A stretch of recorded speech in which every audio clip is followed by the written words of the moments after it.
অজুত তলাৰ ঘুমতি খালি যেন ঘূৰি যোৱা চালানি মাননীয় অধ্যক্ষ মহোদয়কে প্ৰমুখ কৰি শ্ৰদ্ধাৰ শিক্ষাগুৰুসকললৈ সেৱা আৰু উপস্থিত ছাত্ৰবৃন্দলৈ উষ্ম অভিনন্দন জ্ঞাপন কৰিলোঁ।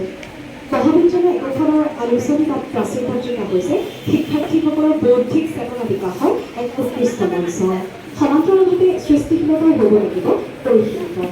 হাতে পুতলাই ভাবি ঐতিহ্যমণ্ডিত উমেন্স কলেজ তিনিচুকীয়াৰ 2021-22 বৰ্ষৰ ছাত্ৰী একতা সভাৰ আলোচনী বিভাগে প্ৰথমবাৰলৈ উলিয়াবলৈ প্ৰয়াস কৰা প্ৰাচীন পত্ৰিকাখনিৰ বাবে মোৰ দ্বাৰা আগবঢ়োৱা শিৰোনামটো আছিল উদ্ভাস।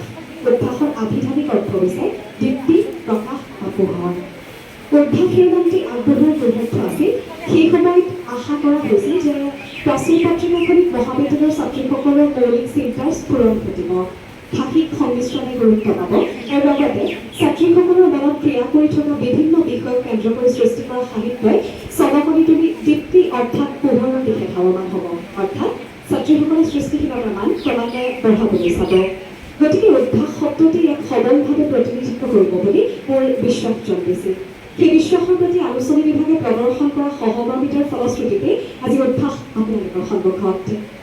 প্ৰাচীন পত্ৰিকাখনি অলংকৰণৰ লগত ময়ো জড়িত আছিলোঁ বাবে এই মজিয়াৰ পৰাই জ্ঞাতে অজ্ঞাতে ৰৈ যোৱা ভুলৰ আমি ক্ষমা বিচাৰিলোঁ। কান্তত উদ্ভাস শিৰোনামটিৰ বৰ্বাৰ্থ অনুধাৱনৰ স্বৰূপতেই কওঁ, পোহৰমুখী যাত্ৰাৰ সমাপ্তি নঘটে, ই কেৱল সাধনাৰে প্ৰকাশৰ বাট বিচাৰে।